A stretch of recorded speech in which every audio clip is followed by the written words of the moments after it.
Hi everyone. So when your client comes in and they have new growth, you could touch up her highlights. But what I like to do in between the highlight touch up, I like to just touch up on their roots and brighten them up a little bit until it grows out just a little bit more. I'm using Ugly Duckling Highlight Deep Ash Blonde with 30 volume developer, and it's 1:2 ratio, 1 part color, 2 part developer, and I'm mixing it with Olaplex.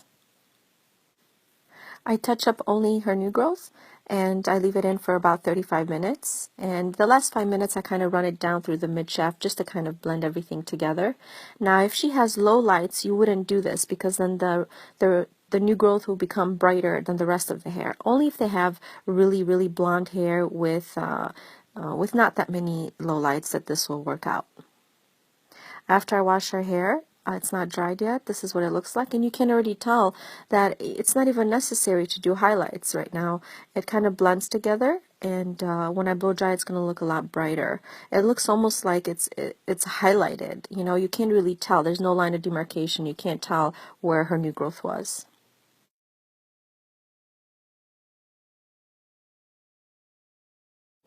And when I blow dry this hair, it's going to look even more brighter.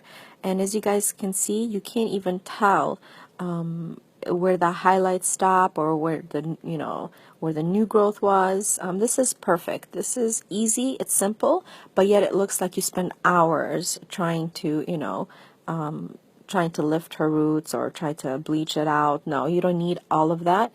All it takes is that one color, and you're ready to go for another couple months.